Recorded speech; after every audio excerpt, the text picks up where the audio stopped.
Ambulansya ng bayan ng Mangaldan, Pangasinan, bakit kaya hindi nagamit para magdala ng isang pasyente? Sundan sa live and exclusive report ng aming partner, Jasmine Gabriel Galban. Partner!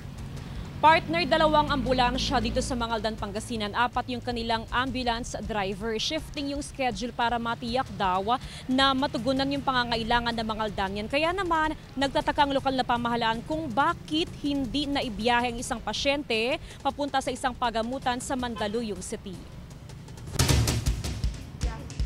Imbes na sa ambulansya isakay ang kapatid ni Aling Esther, di niya tunay na pangalan, papunta sa isang pagamutan sa Mandaluyong City. Isinakay ito sa isang pribadong sasakyan noong nakaraang linggo. Masama ang loob ni Aling Esther dahil kahit ipinaalam ito sa Rural Health Unit o RHU at Mayor's Office ng Mangaldan ng ambulansya, hindi pa rin nila ito nagamit dahil umano sa kawalan ng gasolina. Kailangan pang i-schedule, ma'am. Kaya nga po, ma'am tapos isa pa, hindi naman po kami magre-request kung hindi talaga kailangan ipagamot yung kuya ko, ma'am. Nakahanda naman daw sina Aling Esther na magbigay ng panggasolina sa driver ng ambulansya para lang madala na sa pagamutan ng kanyang kapatid. Ilang beses na rin daw nilang nagamit ang ambulansya simula noong 2015 para dalhin sa Baguio City at ipagamot ang kapatid. Nagbabayad sila ng 1,500 pesos kada biyahe. Pero muli na naman daw nagrason ng driver at sinabing masyado nang late para lumuwas sa Mandaluyong City. Kaya naghanap na lang sila ng ibang sasakyan na pwedeng magamit. Sabi po niyang gano'n na anong oras na, samantalang before 8 nandun na po ako sa RHU. Wala pa siya. Ngayon po, past 8 na po siya dumating. Tapos sasabihin niya anong oras na, alam niyo naman yung biyaheng probinsya. Sabi niyang ganun, gusto niya ipaabot pa ng Monday. Pinuntahan ng Balitang Amyana ng Rural Health Unit ng Mangaldan. Tumanggi na muna magbigay ng pahayag ang health officer ng bayan habang nagsasagawa sila ng investigasyon. Sinagot naman ng lokal na pamahalaan ang issue sa kawalan ng gasolina. Walang problema sa fuel. Talagang sinisigurado ng aming ambulance driver, even our MHO na may laman ang ambulance namin. Kasi paano naman siya magsiserve kung wala siyang fuel o gasolina. May bayad lang daw ang paggamit sa ambulansya kapag sa labas ng Pangasinan ito gagamitin. Pero nakadepende ito sa kalagayan ng pasyente. Kung indigent o walang kakayahang makapagbigay ng panggasolina, pwede naman daw itong i-waive basta't aprobado ng alkalde ng bayan. Kasi meron kaming rate. Baguio City, Manila, pero officially receipted po lahat yun. At hindi rin po lahat ng pasyente na nagre-request ay nagbabayad po. Patuloy ang pakikipag-ugnayan ng Balitang Amyanan para makuha na ng pahayag ang driver ng ambulansya. Nakatakda rin magsagawa ng investigasyon ng LGU kung bakit hindi naihatid ang pasyente sa Mandaluyong City. Nakahandang patawan ng disciplinary action ng driver sa oras na mapatunayang may pagkakamali ito. Kasama si Henry Duminsil, ako si Jasmine Gabriel Galban. Naghahatid na Balitang Amyanan.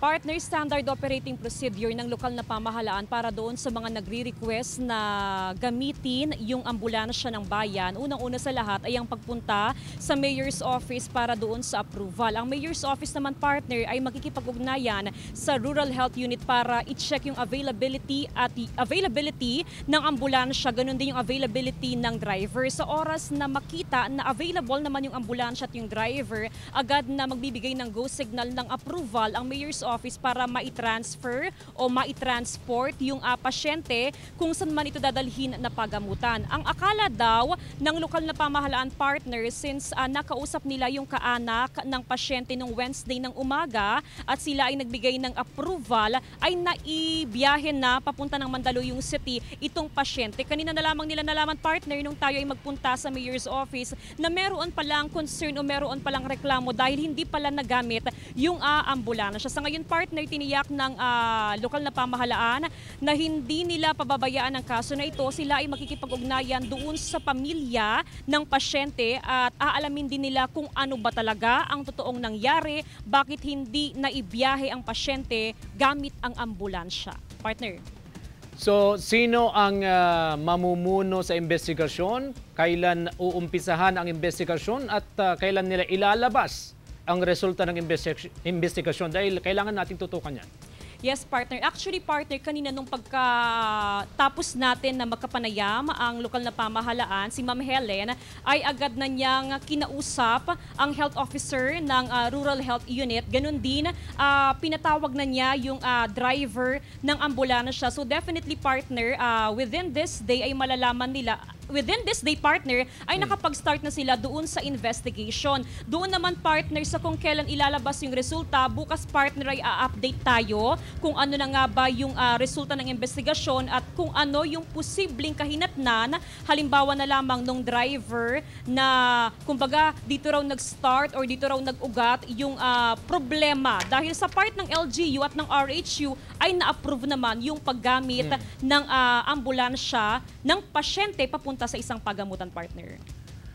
Okay, tutukan natin yan, partner. Maraming salamat.